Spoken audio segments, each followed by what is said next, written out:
If you are not with people whom you like, doing things that you do, then what is the use of the money? Is income minus expenses is not savings. The income minus savings is the expense. You cannot say I will be working for salary and I want to be $1 billion club member. Suddenly you realize that what you're doing, building the company, this daily stresses you take, may not be... You're right, if I knew the expiry date I had on my own self, I might do things very, very differently. All risks are being taken on the business side. Correct. So you need to preserve wealth on the personal side.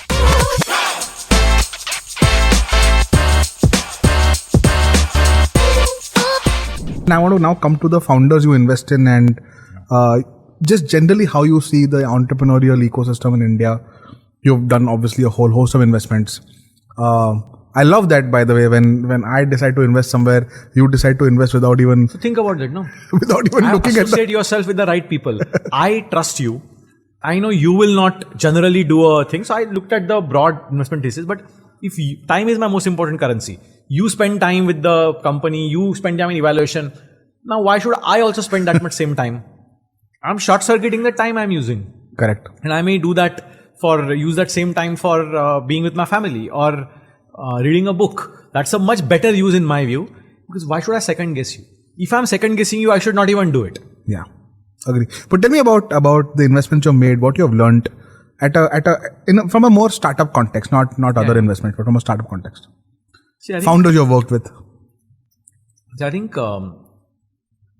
cash flow thinking, okay, and founders who really think cash flows, I think are phenomenal to me, because anybody who talks of only burn rates, I know is going to be, at least for me, there are different investment styles. I'm investing personal capital.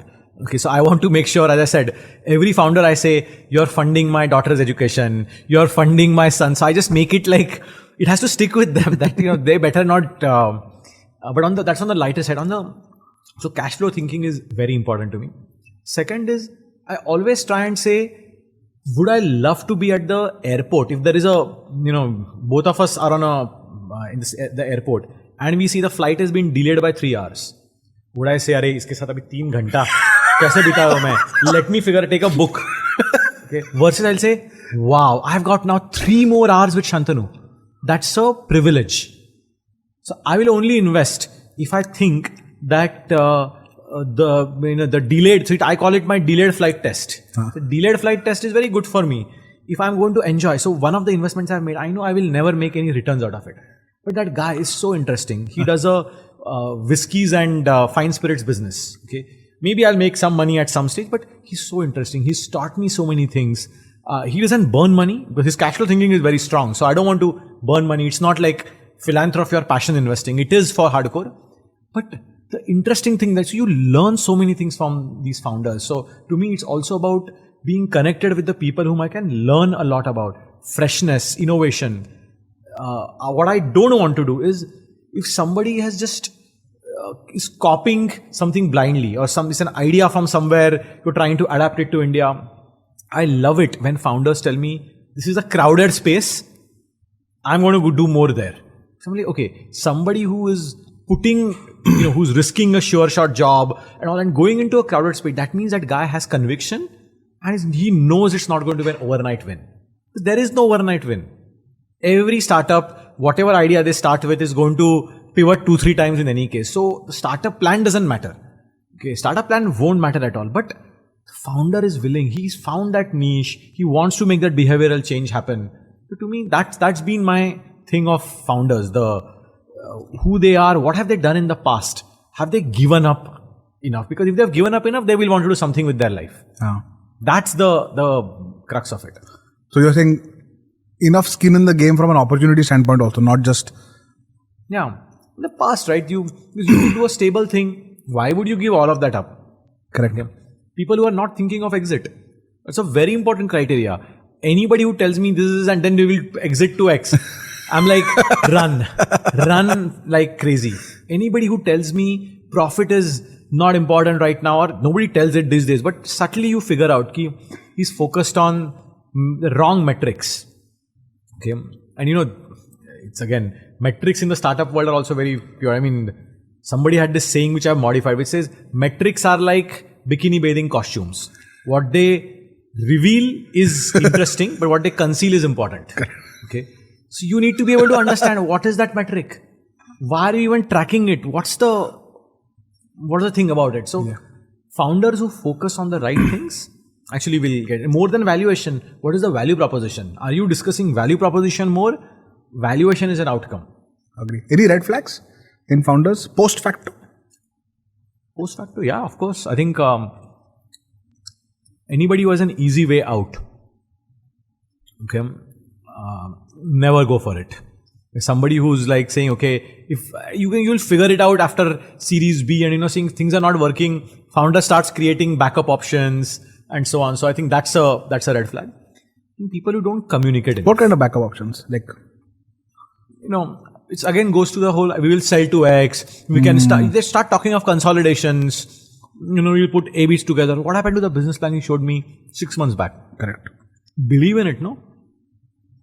You now want to do, you're already talking at Series B, Series E, Series F, all of that stage, obviously consolidation is fine. But too early, you're starting to talk, and it may still as an investor give you great returns. It again depends. But that's something which, if I have to double down, I won't do it. Correct. I won't do it because I'm like, then it's better to whatever is there, let it exit. Second is founders who don't communicate often. Okay, there is a tendency that if you are being successful, founders just don't even because early on you see they are communicating, over communicating, telling you, suddenly they vanish. I understand time because when your company grows big, you cannot communicate with an angel investor who had given you some very small amounts earlier. But at least once in 6 months or an email newsletter which goes out. So some form of communication. Without that, because as an investor, unless you are an institutional investor, will obviously be in touch. Individual investor, beyond a point, I will have to make the efforts and then I figure out, chhod do, matlab. I may still do well on the investment, but that's not some founder which I will double down on. Okay. Angel investing is tricky, right? Because max risk given the stage, minimum liquidation preference, absolutely, and no rights and minimum contact with the founder.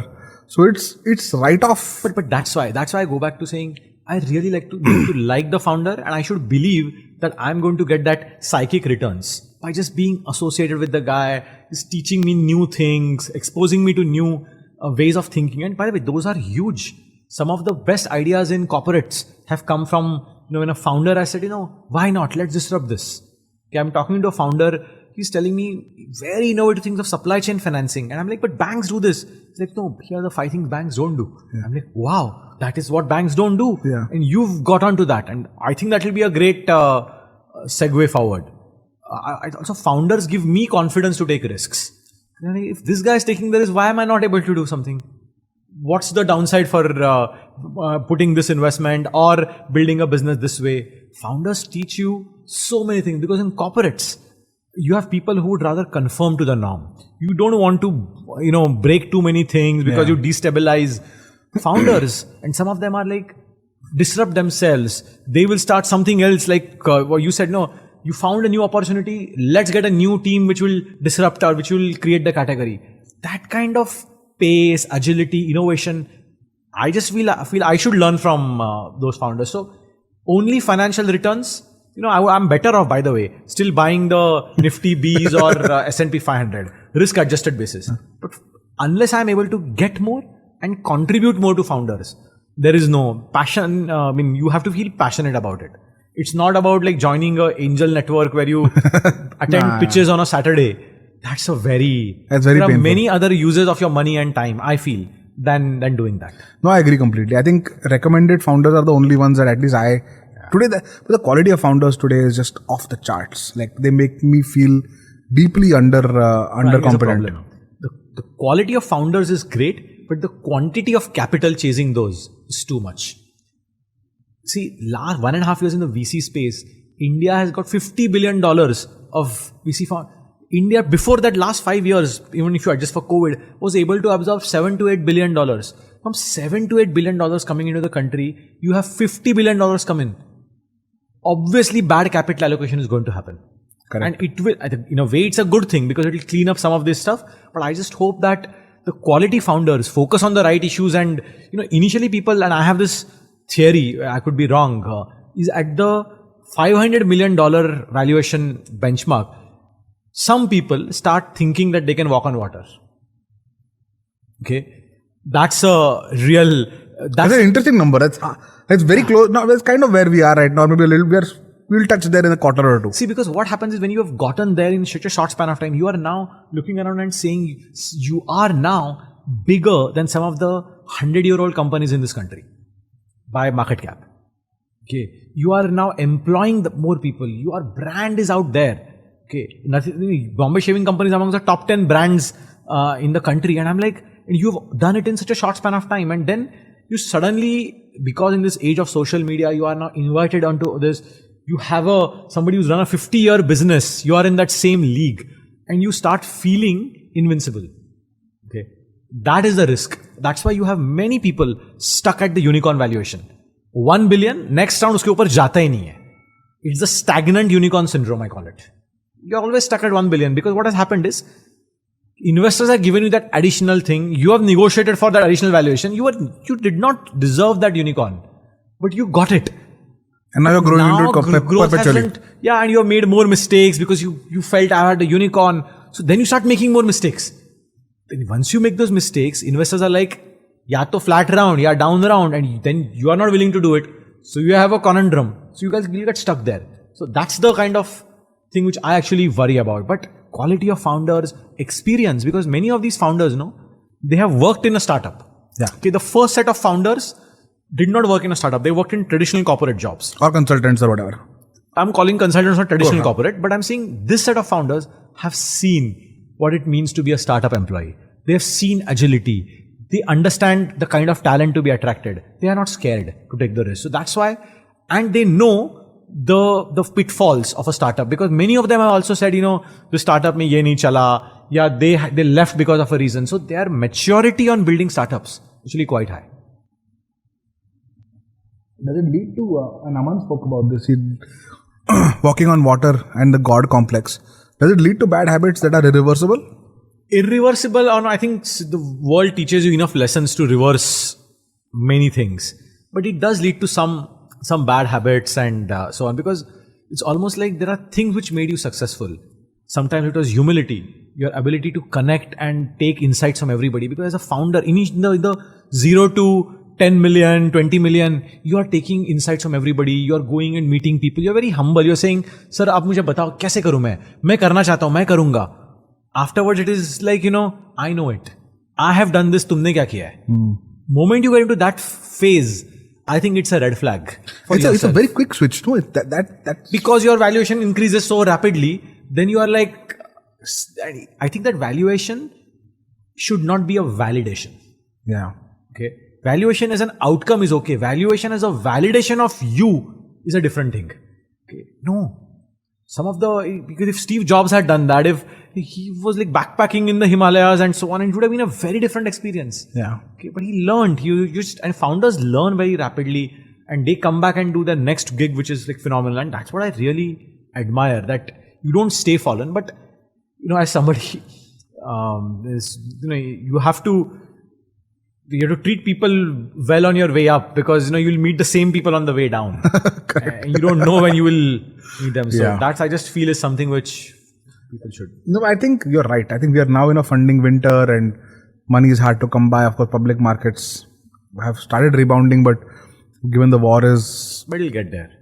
But my view is that what happens in the interim is limited to a very few number of people and a very few number of decisions. We were just talking about Decacorns that are now become house of cards. Yeah. That's very dangerous precedent, because what ends up happening is it closes avenues to capital to actually good founders who are building cash positive, interesting, long-term businesses, but suddenly will not have access to capital because somebody made a set of choices that were completely avoidable, and now you have $20 billion of wealth which is just vanishing very quickly. How do you protect against that? Or is there no way that's the cost one has to pay? I think that's the cost of learning. I think that's the cost of learning, that there will be Decacorns who may become unicorns, but they will learn. I just think that people will figure out what made them that valuable, that great in the first place. If they find their mojo back, I think it will happen. I also think that it's also learnings for some entrepreneurs saying, look, this is how a good business is to be built. Okay? The fundamentals don't change. Okay? You just cannot dress and make up differently, but the core of who you are, I think as a business, as a value proposition, I think it actually will build better entrepreneurs, is my view. I think what makes founders amazing is your second archetype CEO, right? Naked ambition, and very obviously out there. It has a downside in the sense, I'll give you two examples, right? For example, Paytm IPO'd at 20 billion, obviously is getting hammered in the market right now. But I think Paytm is fundamentally probably the most innovative company over the last 6-7 years. Yeah. Rode UPI, worked with the government, changed consumer behavior, and has created financial innovation which no public sector bank or institution in India could have done. That's what they did. And I think at $5 to $10 billion is a hugely valuable business. Founders should be extremely proud of what is an extraordinary outcome. But because the bar on next return was so high that for some reason there is a grey cloud on Paytm and its public success. Or you look at Ola, for example. Ola is a fantastic $2 billion business. Probably one of the best founders we have seen over the last 2 decades. Deeply focused on mobility, now moving into electric, but has raised $3 billion. Now, when you have raised $3 billion, you have to have an enterprise value of $6 to $8 billion. Right? But if that company does not have the appetite to have $6 to $8 billion, unless they do something extraordinary with their electric vehicles and so on. But just car mobility or, car plus bike, transport from point A to point, which is the original vision, that would have been a fantastic $2 billion business. But because of this steroidal push of capital, you push a founder like that to off the edge and then you destroy value. Isn't it the responsibility of people who are young kid out of IIT? Impossible to see, right? But you have the backing of the best investors. I've seen this in many places. Why don't we see it upfront? What is this? Isn't it not greed, in a weird gluttonous way? But this goes back to the economics of investors, right? For an investor, and again, understand it, that investor is not the investor's money. He's also taking it from LPs who are pension funds, who are family offices and so on. Pension funds alternative is a US T-bill. 2%, yeah. Okay. Now for them, this is phenomenal money, so they're going to give it to the investor. The investor, the VC and so on, what is their mark of success? Moment it becomes deployment, because the more faster I deploy, the faster I can go back. Okay, I deploy, I show valuation uplift, I go back. So I'm the pipe which is actually trying to get money from LPs as fast as possible. So many of them are multi-asset class gatherers. I need to gather all of it because pension funds have a very sovereign fund, pension fund, very long-term thing, and people have to contribute to pensions, Correct. In the developed market. So they are going to always have money. Correct. Because the population is always going to be there and they need to meet their retirement needs. So deployment becomes a very important need. So if you need 2 million, I'm going to say, bada socho. Bada socho, kya 2 million? Or as Ankur would say, do epic shit. Do epic shit. Bada socho, yaar, 2 nahi, 20 leke, 5% market share nahi, I want you to cream the market. But you are not ready for it. Your organization is not ready for it. Maybe the market is not ready for it. And now yet you're trying to go and do something like that. So that is one aspect there. Plus from a VC standpoint, you are one of the 10 investments in their portfolio. For VC economics to work, they don't need you to succeed. Yeah. They just need, out of those 10, 2 to succeed. Disproportionately, correct. 6 will go to 0. Correct. You look at every successful VC in the country or around the world, in a basket of 10, you will have 6 or 5 will definitely have gone to 0. Some will have gotten 1.2 times the capital back, but on an IRR basis, it's gone. Yeah. 2 which succeed will be like 100x, 150x. They will more than have made up for the return, the fund managers, their reputation. They will become iconic investors. Okay. So the measurement philosophy and how the economics of funds work is responsible for this. Okay. And I am hugely incentivized. If Shantanu, please take more money from me. I don't want to be diluted. If Shantanu succeeds, I don't want you to be diluted. I want you to continue and take money from me rather than from somebody else. And maybe Shantanu will become the 2 of the 10 and not the 8 of the 10. So that's the economics is one angle there. I think there is another angle in terms of the greed and so on. So I don't think, as I said, it's capitalism and economics which drives it. It's not greed. It's just, if my economics were deployment, I would also want to find as many avenues to deploy, so long as I get my downside right. So I've done my forensic, I've done some of the basic compliance checks. Good business, good thing I'm deploying.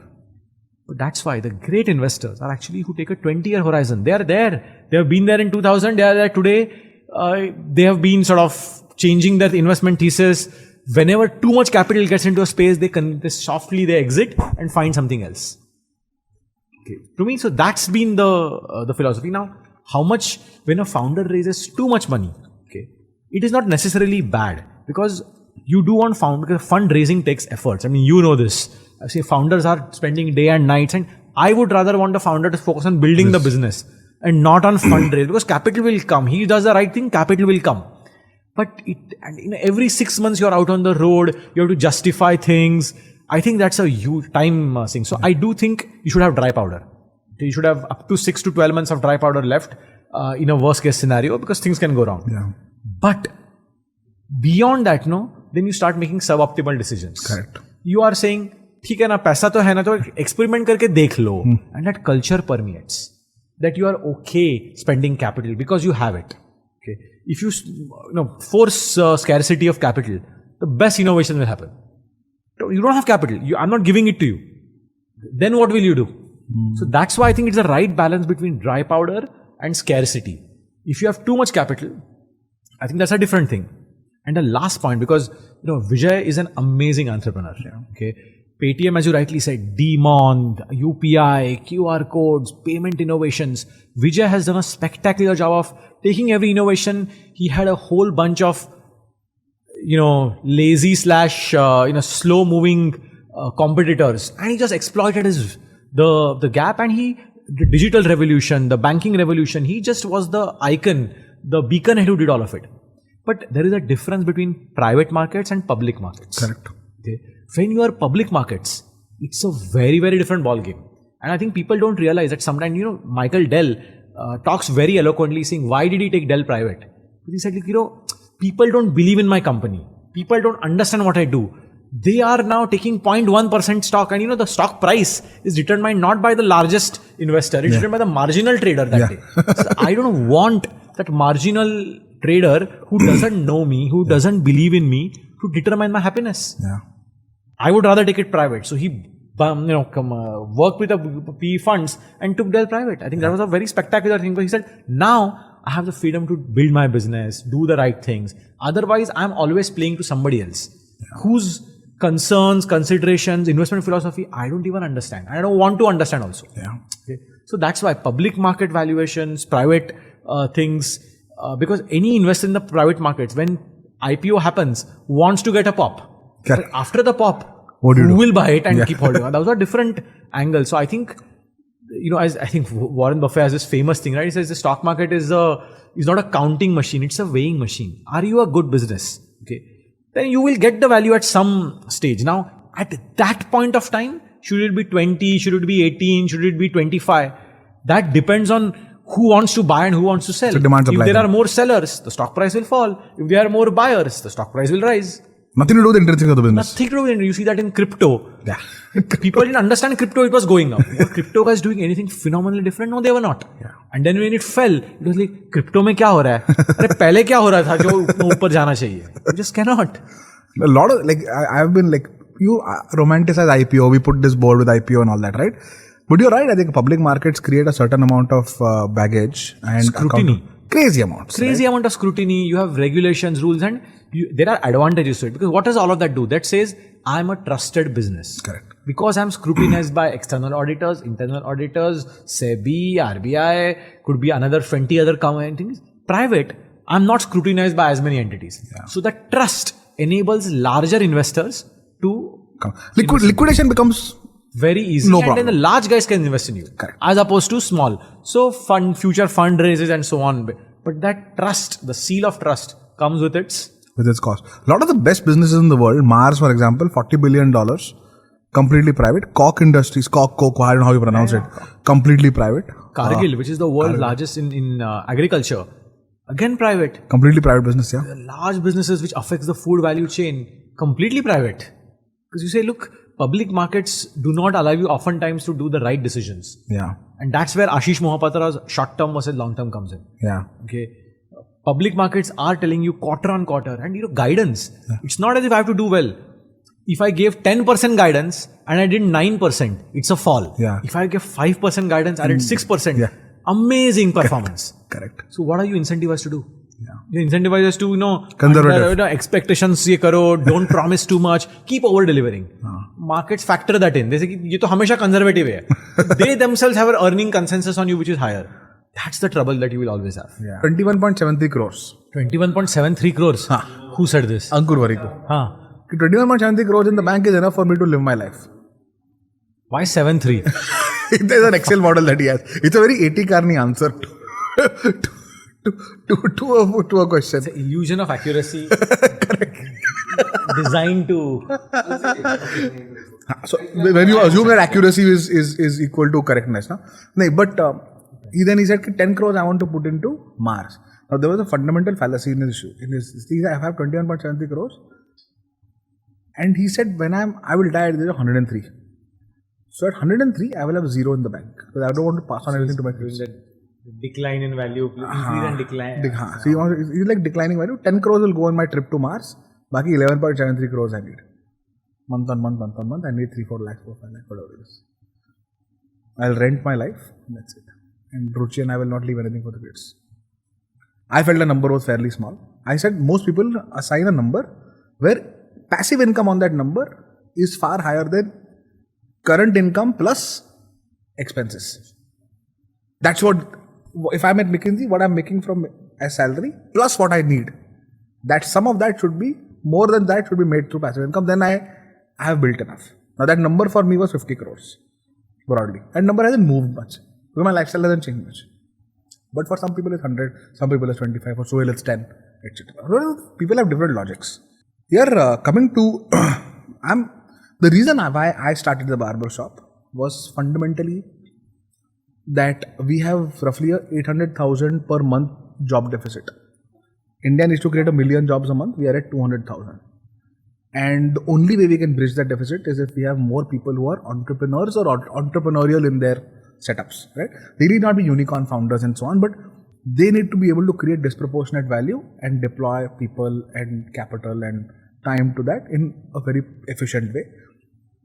And this was started to talk to people like you and Ankur and Ashish and everyone who's coming in season 1 to understand and humanize entrepreneurship better.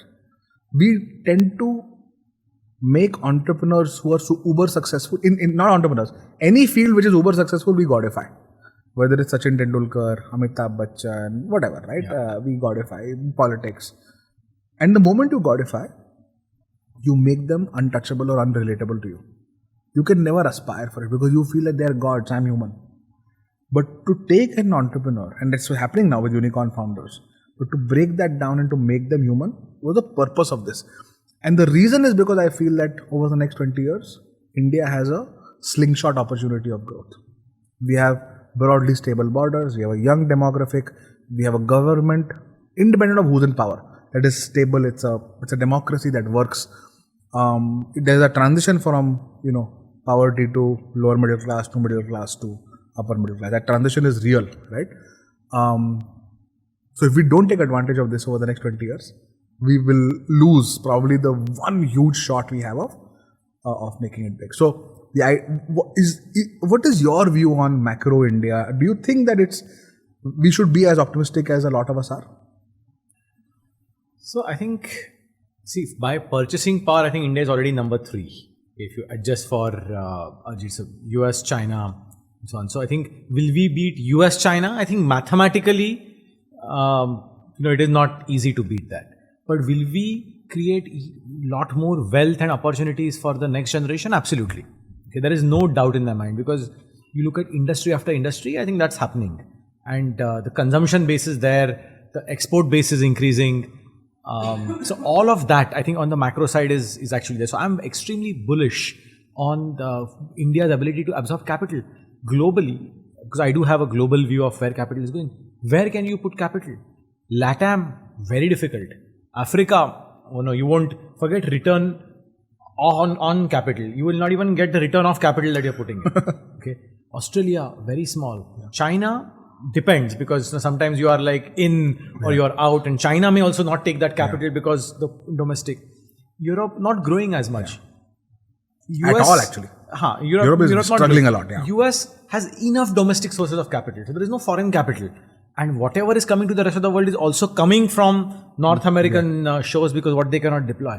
So I think in terms of a source of capital and hence the boost to entrepreneurs, I think India is number one, if not number two.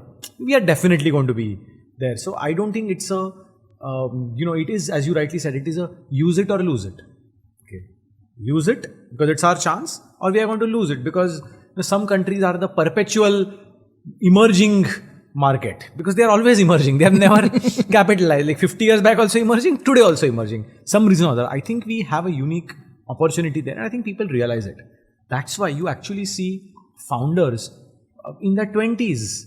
You're seeing earlier, you say who could found a business? You would say the person is late 50s or early 50s. He's got a good corporate career, got some base, responsibilities are not there. So the age of the founders has gone down. And why is that?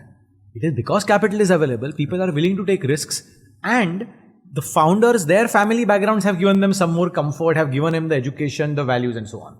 So I think what the baby boomers did to the US in different shape or form, I think that's what we are seeing over here, that people are willing to risk it. People are willing to contribute back, aim bigger. Okay. People are not willing to look at their next month's salary check, cash flow. They're saying, let me create value.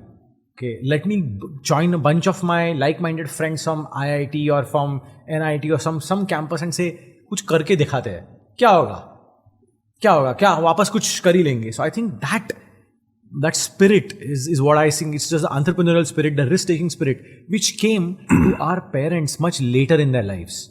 Okay, and again the regulatory environment is very important. India had a tax rate of 93% in the 50s and 60s. Can you imagine an income tax of 93%? Correct. Why would anybody work? Correct. Okay, 7% के लिए मैं थोड़ी काम करूँगा. It's best to be salaried, best to be government service. So you saw that salaried in the government to salaried in private sector, because private sector you had the Tatas, Birlas, Godrej, which should assure you lifelong employment. Correct. Then you suddenly had a bunch of new age companies which said it's not lifelong employment, but you have a shot at value creation. Immediately as India opened up, 91. Infosys, Wipro, TCS, the pharma companies, all of them suddenly people are willing to take chances, not be with the stable folks, but say growth pe focus karte. Now I think we are seeing the next wave, where from economic liberalization, we're seeing almost like a mental shift. We're saying, why should I work for somebody else? Let me try my own.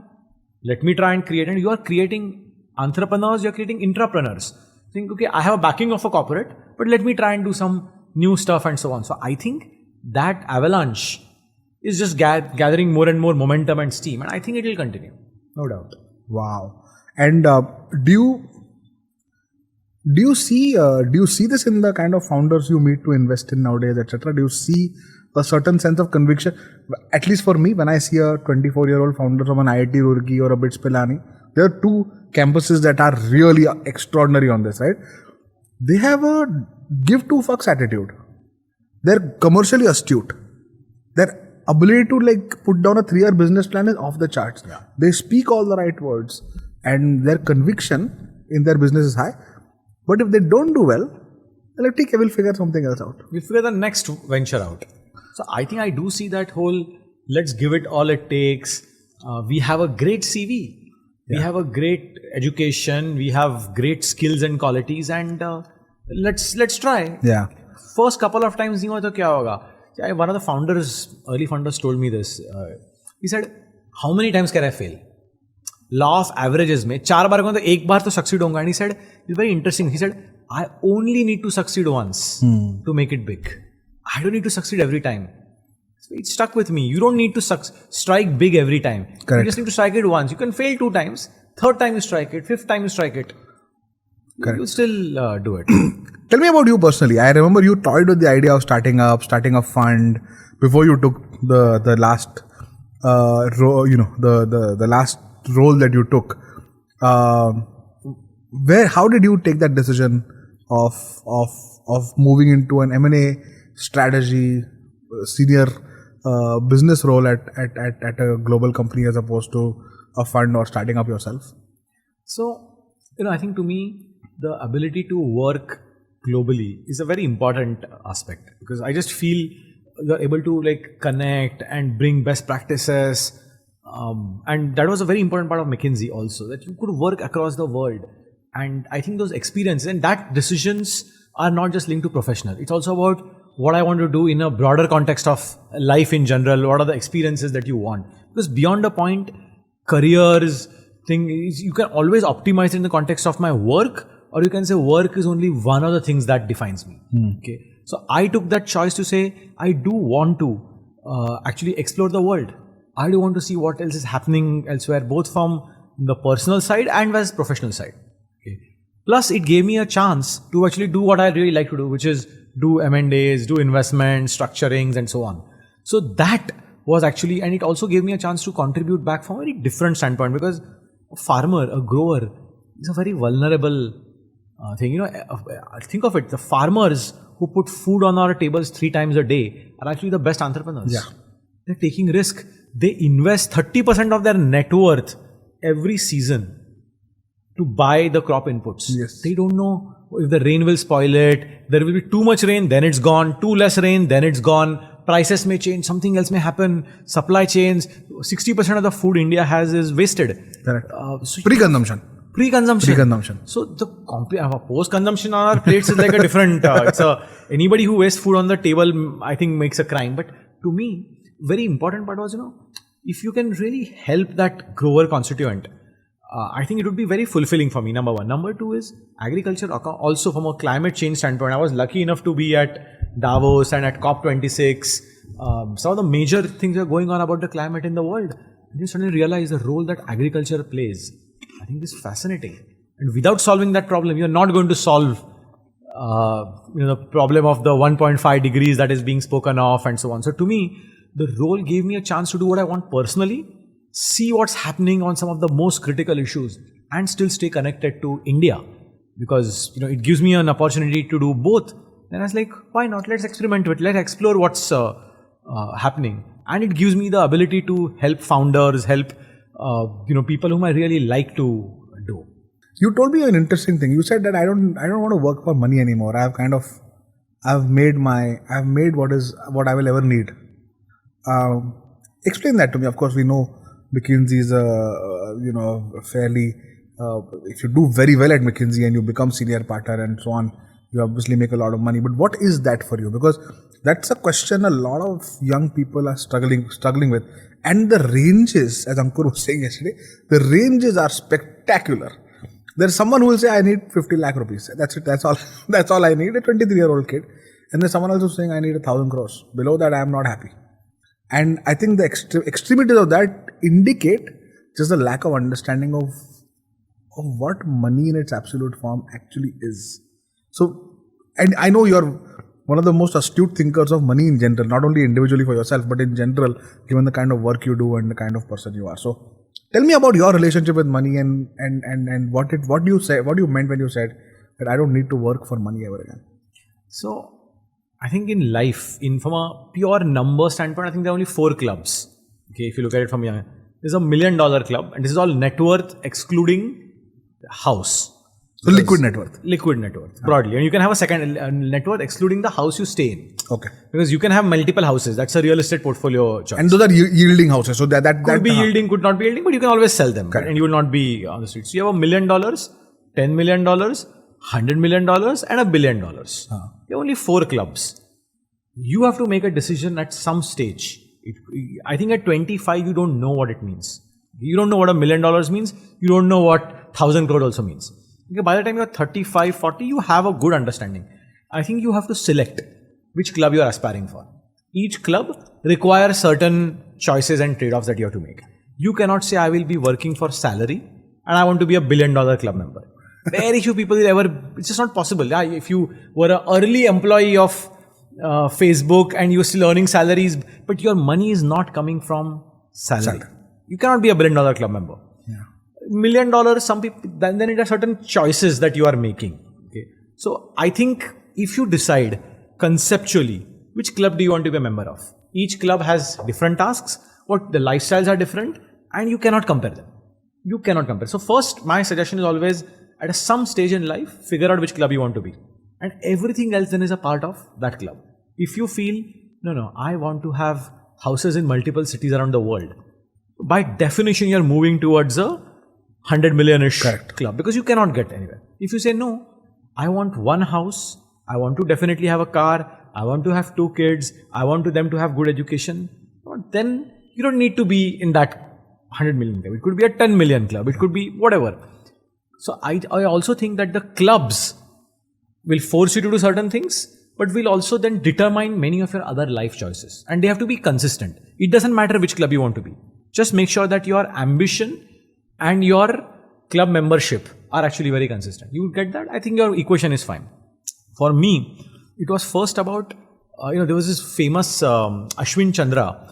I think he runs Euclidean Capital, which is the family office of Jim Simons, who's the Renaissance Technologies founder, one of the most successful hedge fund managers. So the most famous investor no one has heard of. Like most famous investor who has a better track record than Warren Buffett, who most people don't know. Yeah. Okay. And Renaissance is outstanding. I mean, outstanding. Yash said getting an interview at Renaissance and in their quant team is itself an achievement. People put it on their CVs that I was interviewed at Renaissance. Never worked there, but I got an interview. So Jim Simons and Jim Simons' family office, because Jim Simons is hardcore into numbers, is Euclidean Capital because and Ashwin manages. I think he's the head of that thing. He wrote a book. I forget in 2016. I forget the name of the book, but in that Ashwin basically said, your equation with money is a function of how you think of. So it's beyond Markowitz. It's not the risk return thing that you're doing. What you're eventually, there are lots of things about the book, and Ashwin's a phenomenal investor himself and manager, but I took away, there is certain things which I need for safety. Okay. So one house, this is safety assets. Wo hone ke baad, you decide, if I have salary, which is a stable income, let me take risks on my investing side. Doesn't matter, na? Even if they become zero, my cash flows are not affected. It works every time. So most entrepreneurs I know will invest their personal money in the safest of things. They will buy an insurance product which is 20-year fixed income lock-in. They will take a treasury yield thing, because all risks are being taken on the business side. Correct. So you need to preserve wealth on the personal side. Yeah. So I think what happens is a barbell kind of a thing, that on one hand you take as much risk as you can, the other hand you play as safe as you can. What do you play safe in? So if you look at all the sports players, because we started on sports, many of the sports players know that their career is limited. Yeah. They are going to maximize earnings up to say 30, 35. If you're Federer, you can keep going for long. Till 40. But 40, but yeah. So there is a certain income earning period.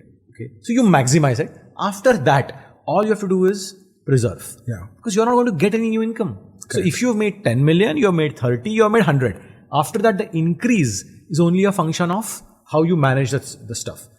Now, there are sports people who go bankrupt. And you say, shit, this guy was number one. How did he go bankrupt? And when you dice it, you realize that they haven't managed their money well. Because they took risks at the same time that they were actually taking risks on their game. Correct. No, you don't do that. You actually put it in the safest of places possible, because you want the power of compounding and you don't want to take any losses. Yeah.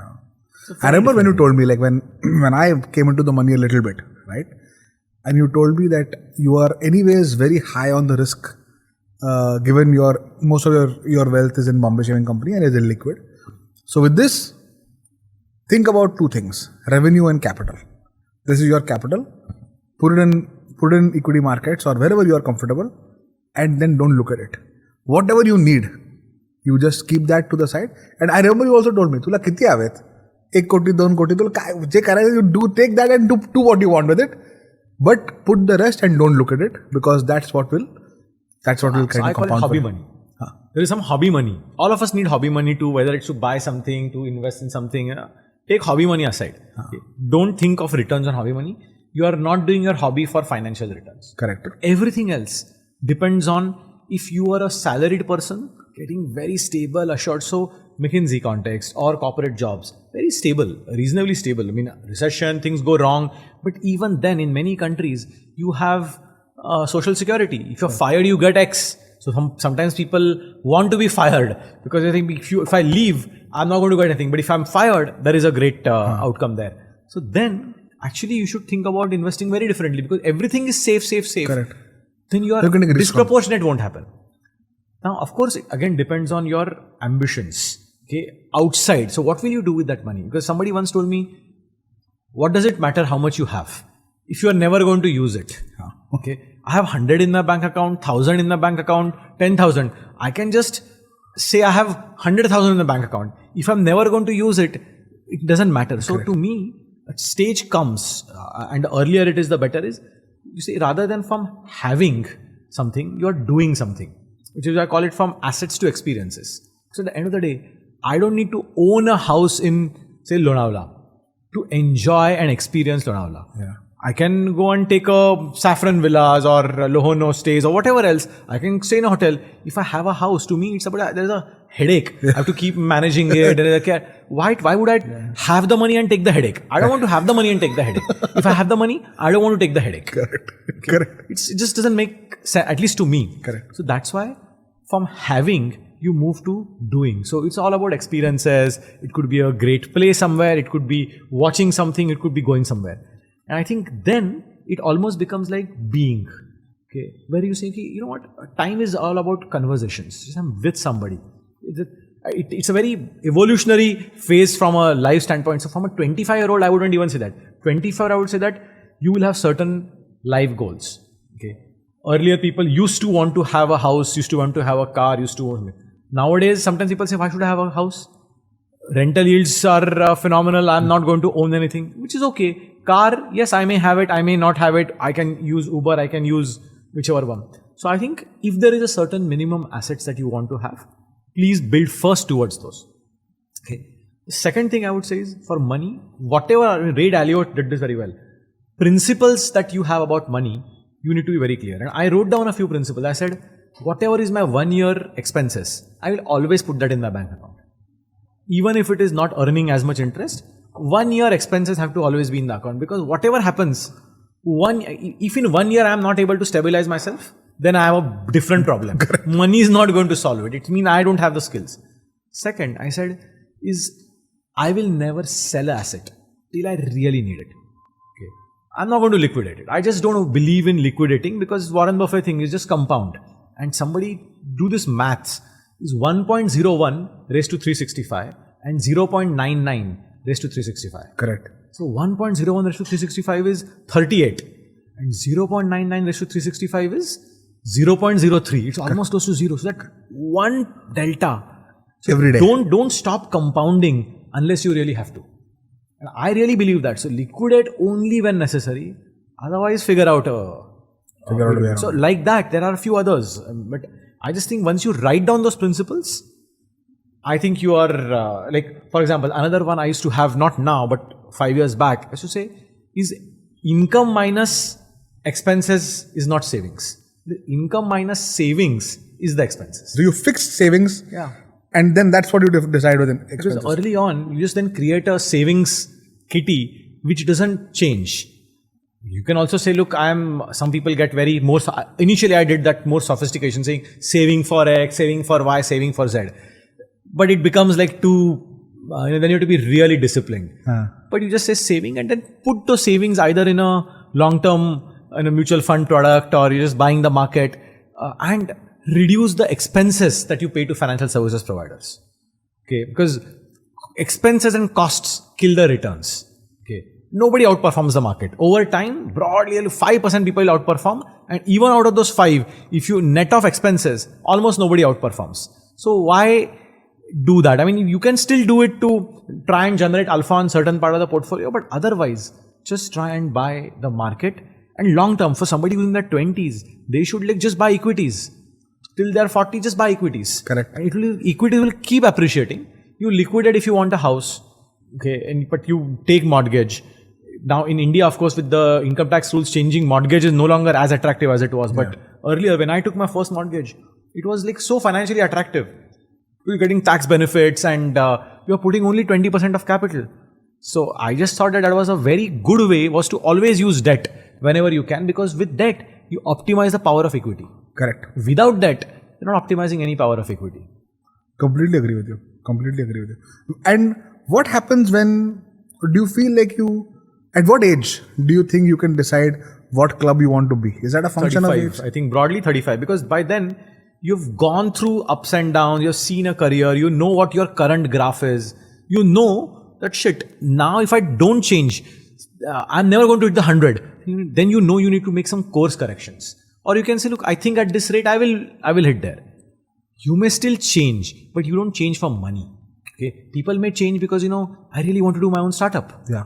Somebody like Falguni Nair at 50, after having such a phenomenal career as an investment banker and so on, you set up a startup. Pretty sure that was not for money. Yeah. All the money was always there. And you look at some of the most successful people. Dr. Reddy, the hospital, Apollo Hospital's founder, he was like 60s. He had done his stuff in the US. When he came back to India, set up the hospital chain. So you suddenly start seeing people do different things, but they are not doing that for money. I am talking of it more from a money standpoint. If you have to change it, I think at 35, 36, you evaluate, you have had 10, 12 years of experience, maybe 15 years of work, depending on when you start. So I think after a 10-year work experience, you can really figure out what trajectory you are headed on. And if that does not match with your ambitions, if it matches, keep doubling down. And if it doesn't? You need to figure out how to change. Or rewire ambition. See, most people at 35, my suggestion is never to rewire ambition. Because you have enough of time. Yeah. Why would you need to rewire ambition? No, if you are 75, you can rewire ambition. Even then may not be, but why at 35? No rewiring of ambition. Just realize, I think it's a huge thing. Realizing that this path does not go where I want it to is a very important realization. Did COVID change a lot of the thinking for you? In terms of just acute awareness of mortality, just being... Oh, absolutely. Absolutely. I think young COVID, kids. And I was involved with the municipal corporation where I was seeing death on quite a regular basis. And we would come back and be like, everybody's safe, everybody's not safe, and masks. And it was like the paranoia of a different order.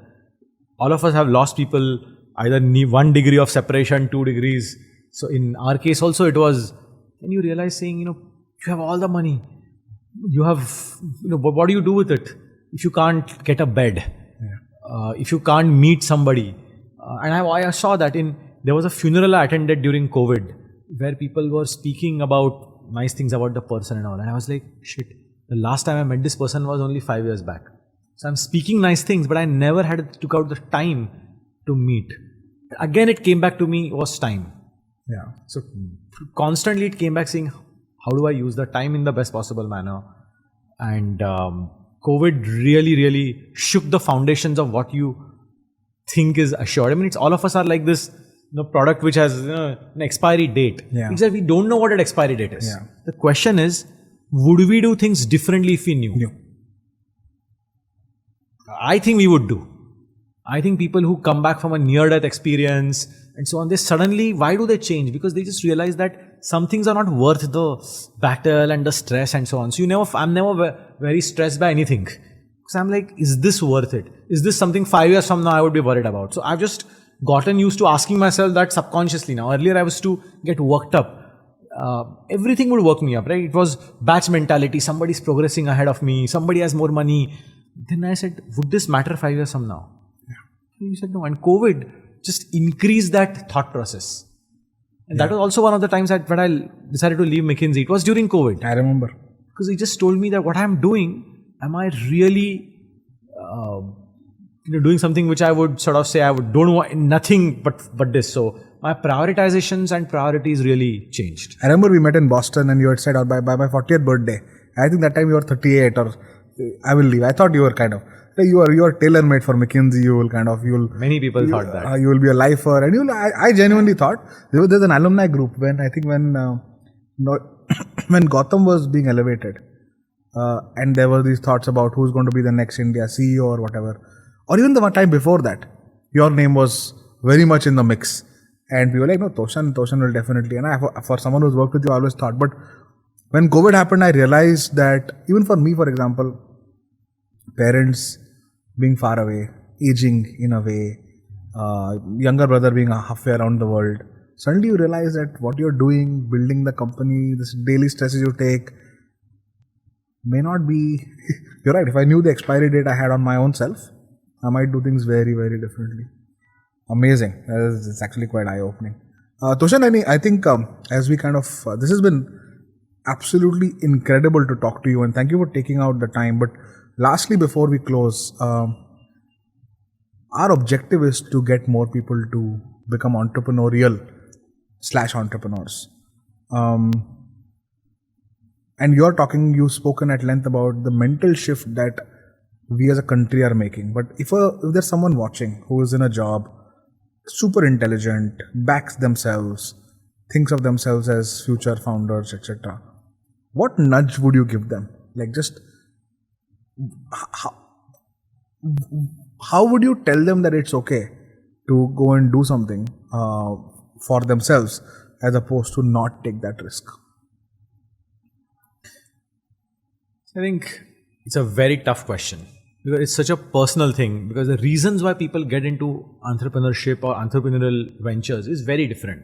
Some people get it into for money, some people get it for fame, some people because they want to change the world, they want to disrupt things. So the whys are so different. So it's become very difficult to say this is the thing. But I actually think if you can't sleep on something for more than 6 months, that keeps bugging you, just do it. Because the opportunities in India are always going to be there. Okay, so if not nothing, you will do something else.